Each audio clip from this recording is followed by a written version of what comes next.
Yes, I know. The biggest question I am getting right now is, Simon, are you actually going to take on Sam Callahan in a WhatCulture deathmatch in 2020 for PWR? Well, I'm just going to say this. We talked about it on Twitter, and you're damn right I am going to do that. Crazy as I may be. And again, you can find more about that on Twitter or keep your eyes locked here on WhatCulture Wrestling. But more importantly, let's stick to the task at hand, which is going through the latest edition of Monday Night Raw and simply asking the question, why are there no storylines that make you want to tune in the following week? I don't understand. It makes no sense to me, but we still got a job to do. Let's take the finger of power, the FOP, the FOP, and give the good bits a back and the bad bits a down. I basically then just said the good bits up, but let's give the good bits an up. Let's up those downs.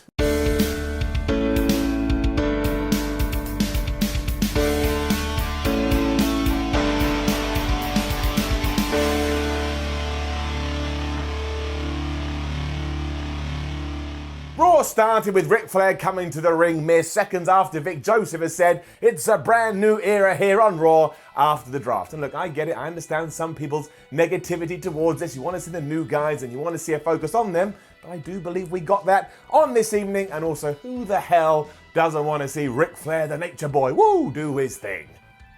He was trying to heel it up here, which was never going to work because nobody is going to boo Ric Flair in 2019, but he also wanted to announce the last member of Team Flair, because of course it is going to be Team Flair versus Team Hogan at Crown Jewel. And can you believe it? He actually said he was putting himself, Ric Flair, into the match. I mean, how crazy is that? Who signed off on this? Right, now at least one person has reacted to that and gone and Googled it. I am, of course, lying. The last pick is Drew McIntyre, which is no bad thing at all.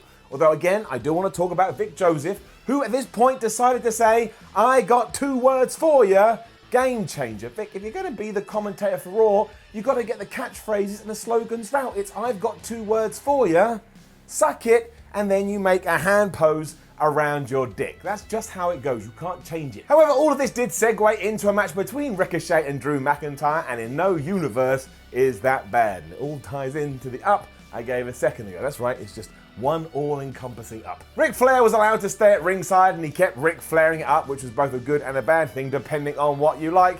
And really, when we got to the end of this, you were like, oh, I realise why they're doing McIntyre versus Ricochet, because they want to give Drew his win back. Because if you remember, before McIntyre vanished from WWE television, he was on the losing end to the superhero who is real. So he gave him a Claymore kick. That was it, 1, 2, 3. Although fair play, Ricochet did look amazing during parts of this, including one shooting star press, which got like a 2.99. Drew McIntyre kicked out at the last second. This apparently wasn't enough, because afterwards Drew continued to kick Ricochet's ass, including getting him in the Alabama Slam and throwing him into the steel steps. Now, I could have done without this, because it's only going to go one of 2 ways. 1, Ricochet gets his revenge and then we're just falling back into WWE booking. Or 2, he doesn't get any revenge and now Ricochet looks like an absolute chump. You see, we can't win here. It's lose-lose all around.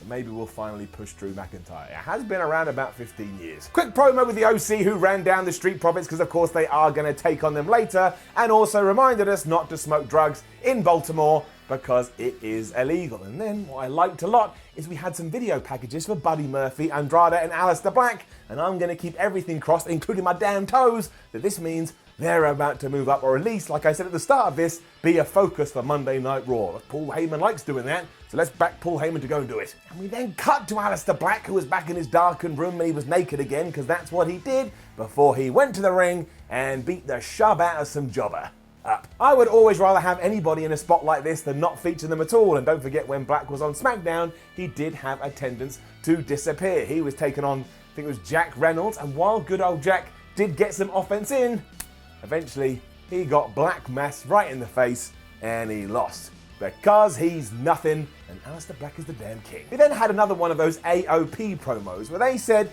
the only reason that Raw drafted them to Monday nights was to keep them away from SmackDown, and not because they want them to compete on Raw. I think their point was they're so devastating and they're so brutalizingly strong that they're just gonna tear through teams on Raw, but they sounded absolutely stupid. However, I get it, they're tough. Ooh, cool. And a cheap ass up right now, because it was this moment that I saw in the crowd, somebody had a sign that said King Tawley Baldy. And if you are a fan of SmackDown Ups and Downs, you will know that is my name for Baron Corbin, and I can't quite believe it, but it goes to show, see WWE, if you want to go out there and call Chad Gable Shorty G, we will rebel and we'll call Baron Corbin, one of the chosen ones, Tawley Baldy. I cannot say how happy this made me, because it's a brand new feeling of happiness for me. It's off the scales, like I said. It's getting one buy-ass, cheap-ass up. Aside of that, I do not understand what we're trying to achieve with Rusev, Lana, and Bobby Lashley. Like, I get it, and I understand who this is for, but I am not finding this fun. Down. Here, Rusev was going to be on the King's Court, and believe you me, if I wasn't travelling around the place at the moment and wasn't on the road and had all my props, I would be doing a Simon Says, taking the mick out of this, but he basically just asked Rusev, what's going on in your marriage? Why aren't you going to go and sort this out? Ruru was then all like, well, I'm going to find Bobby Lashley and I will crush him, and then, just to make himself like a right doink, said, but at the same time, I'm still wearing my wedding band, and I really hope one day Lana comes back to me. This is the lady who has been just running around with someone else in front of his face. Why couldn't he have just been a badass? It also turns out the reason Lana has turned her back on her husband is because she was mad that he was sending money back to Bulgaria and apparently had stopped her doing some modeling contracts. Not very invested in this. The Lovebirds then appeared on the screen, and it turned out they were in a restaurant that Rusev always refused to take Lana to. They then told us they were in love, which I guess was make us to go crazy, like, oh, I can't believe it, they actually love each other. And I don't know, you tell me, I don't understand it. The weirdest part of all of this, and I laughed out loud, is that when Lana was telling us this story, she also said, it was my dream to come to this restaurant, Rusev, and you never met me. That was her dream. Her dream? Just go to a restaurant. If that's your dream, screw your husband. Just go. It pissed off Rusev something fierce, and then he ran off into the night because he knew the location, and I guess he was just going to sit down and have some food with him. But I just have so many questions. Like, when this clip with Lana and Lashley ended, why did it go and have a load of static and like white noise as if it was on VHS? And also, when it was done, why was Jerry Lawler going, well, Rusev, you better talk about that, even though minutes earlier, the same man, Jerry the King Lawler, had gone, well, I don't agree with all of this. We should leave marriage behind the scenes. It should be personal. None of this makes any sense. Don't worry though, we will return to this later. It was then Andrade versus Sin Cara of all people, which was very strange because we haven't seen Sin Cara for approximately 9,422 years. Zelina Vega cut a promo before all of this and very kindly told us that Sin Cara means without a face, which explains why he wears a mask. That would be terrifying for kids. But she then followed that up with, and you tonight will leave here without a victory. And I tell you, in the many years I've been watching WWE, I've never heard a line that sounded so much like a Street Fighter game over screen. And you know what that is, or you don't. Either way, the match was good. Up. However, I do want to say that I do think this went a little bit long. I am all behind Andrade being pushed to the moon, as I've already said, but the man without a face experiment failed a long, long time ago. I don't think we're ever going to wrap that up again, so I don't really get why this had to go as long as it did. And also, past the 10-minute mark, you could just see the crowd had shut off. And for that reason, it's getting it down. However, I am glad that Mr. Tranquilo did get the win here. Of course, Vega hit her behind the referee Hurricane Rana off the apron onto Sin Cara. He then got in the ring, got hammerlock DDT'd, and that was that. And let's hope that this time Andrade actually gets pushed instead of start, stop, start, stop, start, stop, stop. We also do have to note that throughout this, Humberto Carrillo was watching it from a very awkward angle on a television screen. I just thought that was going to be a tease, but no, I was wrong, because after this, he was interviewed and he sounded like an android that had been programmed to try and talk like a human. He knows that Andrade and Zelina Vega are a package deal, and also that one day Andrade will win the Universal Championship. However, maybe he will win it before Andrade. He was then talking about Seth Rollins, and I have absolutely no idea why. I mean, they did tie into a story thing later, but at this point it was just like, did I watch this? Or have I just taken a bunch of drugs in my eyes? Street Profits then responded to the OC, and as you already know, they're good at this, and they promised that their partner, their third guy, the Mystery Man, hated AJ Styles as much as they did. So I guessed it was going to be Dixie Carter, because surely Dixie Carter hated AJ Styles given the amount of lame storylines he was putting in TNA. Sanal Singh also then beat R-Truth for the 24/7 championship. I mean, it was kind of cool because Truth was distracted by Samir. But during all of this, I was just a little bit, I feel like we're now just working the 24/7 championship into proceedings because we have to, rather than a bunch of people sitting down and coming up with some creative ways. Now look, I like R-Truth, so this week is getting a bye, We've got an eye on you, WWE. Not literally, that would be weird, but the eye is on. Okay, so if you've watched Ups and Downs before, you know that I quite like Zack Ryder and Kurt Hawkins, and don't really like the fact they're treated like jobbers. But forget all of that, because sometimes you just got to call a spade and accept what you're going to see. They were going to take on the Viking Raiders here, but not before they had a promo beforehand where they not only said, hey man, we're not the underdogs, you don't know what's going to come next, but then teased they were going to have pyro, and then walked down the ring to absolutely no pyro. Let's just move on, let's not cry over it, there's no point. It was the Viking Raiders versus Hawkins and Ryder. The Viking Raiders absolutely ate them alive, finished Hawkins off with the Viking experience, and look, if we want to make something of those tag team titles, we got to make sure the champions are some dominant tamales, and that's what this was, and that's why it's getting it up. Then we had to go back to that stupid restaurant. It was done right away because the manager was sitting with Lashley and Lana, who was going, I hear that your husband is coming to the restaurant. We really don't want any trouble, so how about I just pay for your meal and you can just skedaddle out of here. Now, that must mean the manager of a restaurant, when he's meant to be working, is instead watching Monday Night Raw, which also leads me to believe that Bobby Lashley and Lana were meant to be watching Monday Night Raw and they were out having a meal. So why weren't all these people fired? Surprisingly, Rusev then did arrive and him and Lashley had a little bit of a scuffle, but then Ruru was just arrested as Lana continued to shout, take him to jail, take him to jail, take him to jail. Again, I need answers. I don't have anything. I watched it and I was like, this is perplexing, and nobody is coming out the other side looking any better than when they went in. It's two like massive brute dudes, just let them kick each other's ass down. I really did like everything with Rey Mysterio though. Give it up. Always a lovable babyface, Rey came out here and thanked the fans for all the support ever since Brock Lesnar did beat up him and his son Dominic. He also shouted at his familia Cain Velasquez and said, when he does win at Crown Jewel and becomes the WWE champion, we will all celebrate. Then he got interrupted by Paul Heyman. He told the biggest lie ever when he said the reason Lesnar wasn't on Raw is because he's a SmackDown guy now, and we all know how that goes, and that at Crown Jewel, Brock would get his revenge against the man that beat him in the UFC 9 years ago. But the best thing about this was as Paul Heyman started to run Rey Mysterio down, Rey Mysterio's got the microphone and cut him off and said, shut up, pal, somebody is gonna come and get you.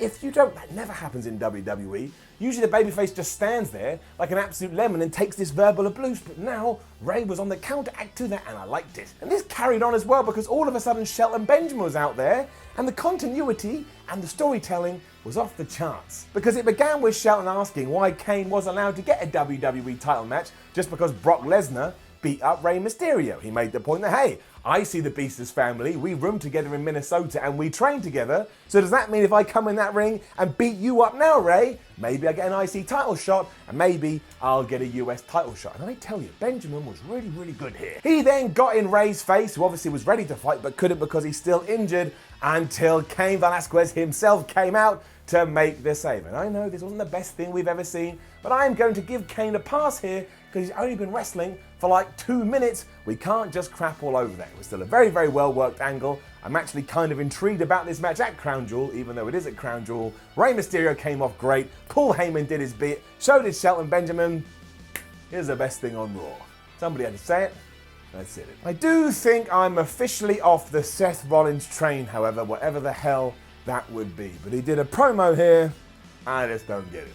Down. He was being interviewed here and he admitted that yes, Bray Wyatt's got in my head, but I think I've got in Bray Wyatt's head too, especially because I've burned down the Firefly Funhouse. But did he explain how he found said Firefly Funhouse? No, he didn't. So I guess all this time Wyatt has just been going into the arena, finding a backstage room, setting up his iPad or his iPod or whatever on a tripod, and then just recording it with a microphone and having a very good time. It then got even more bizarre because he saw Humberto in the distance and he went up to him and said, hey, I heard what you said earlier, but what you need to understand, you young whippersnapper, is that when you are the champion, it's about doing the right thing, even if it isn't popular. So remember that. Do not forget Seth Rollins' lesson today. If you don't like someone or you don't like something, go and set fire to it and burn it down.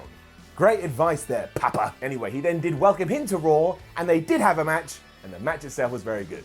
Up. Seth can't be happy as the crowd chanted, we want Wyatt, who don't forget is a serial killer in all of this, but pushing that to one side, this was a very, very good match and showcased the skill that Humberto has to the world. I mean, that moonsault he hit, my word, I could sit down and watch that for the rest of my life. Obviously, he didn't get the victory. It was Seth curb stomping into the floor. Then they shook hands. and if this had been any other time in history, it probably would have got Carrillo over.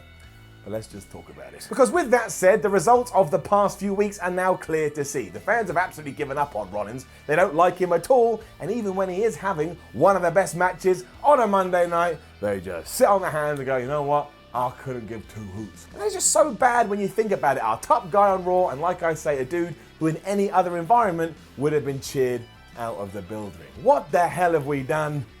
Down. Fair play to WWE though, because they then did spice up the 24/7 championship stuff just a little bit, because Truth went to pin Samir Singh, and the referee was like, you can't pin Samir because Sunil is the champion. Then the Singh brothers ran off, and Truth looked like he just lost his favorite Christmas present. We also got an advert that on SmackDown we will have another episode of the Firefly Funhouse. So what did he do? Like rebuild it? Pfft, who knows? And I hate downing the main event, but we gotta do what we gotta do. Down. So as you know, it was meant to be a 6-man tag match between the OC and the Street Profits, who were going to have a mystery guy in their corner. Now, it was definitely that last week, and it was definitely that when WWE were pimping it out on social media, and yet when push came to shove, they were just having a normal tag bout. And if that is the case, why would the Street Profits need a mystery third partner anyway? But no, Styles stayed on the outside, and every time he did try to interfere, the ref was like, back off AJ, you're not allowed to be involved in this. So it was like everybody else was in on this apart from me. And don't get me wrong, the match itself was great, the Street Profits are awesome, well, you know what the OC can do, but I watched the whole thing and I wasn't entertained because I was just worried. I was worried that I'd missed something, like a mum who sat there at dinner and her son hasn't come home, they're like, I can't enjoy this wonderful food, because where the hell is my offspring? That's not how I want to watch Raw. As it turned out, the secret man was Kevin Owens, who came out at the very end of the match to stop AJ Styles from getting involved. That's awesome. That's brilliant. I'm well up for an AJ Styles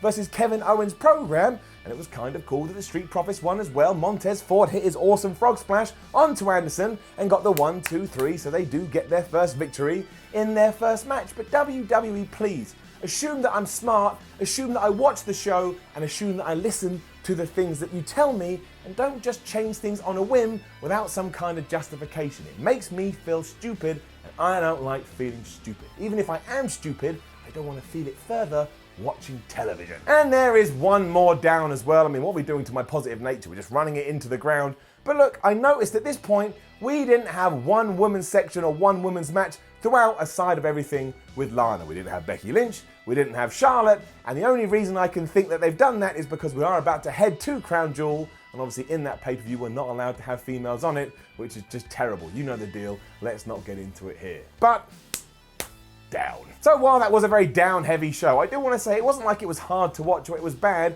but once again it was just nothing. And when all was said and done, I was like, well, why would I tune into this next week? Like, where are the red herrings? Where are the cliffhangers? And where are the interesting stories that go, oh, if you want to find out what's next, you better tune in 7 days. I mean, there were a few, but overall, I think if you wanted to watch this from YouTube clips, or just watch it here on Ups and Downs, which I always appreciate it, you get as much as I did by watching all 3 hours. And that is just a mind, well, it's just crazy, isn't it? It's just crazy. I was going to use a rude word there. We don't use rude words here. That's not what it's about, but give my arrow. Once again, sad times. Again, I didn't hate it. I'm not being super negative here. I just get it. I understand. Give it a down. Now, don't forget to leave a comment below and let us know what you thought about last night's episode of Raw. Like, share, and subscribe. Head over to WhatCulture.com, read yourself some articles. Follow WhatCulture on Twitter, WhatCulture WWE. Watch more videos here at WhatCulture Wrestling. My name is Simon Miller. Thank you very much for watching. And again, yes, I have accepted Sami Callihan's challenge for a 2020 match over WrestleMania weekend with PWR, and he has proposed a WhatCulture deathmatch. I don't know what that means, but I don't back away from a challenge, even though I may actually die. So enjoy ups and downs while you can. I may be in the grave soon, or maybe I get my biggest scalp in pro wrestling to date. Watch the damn space.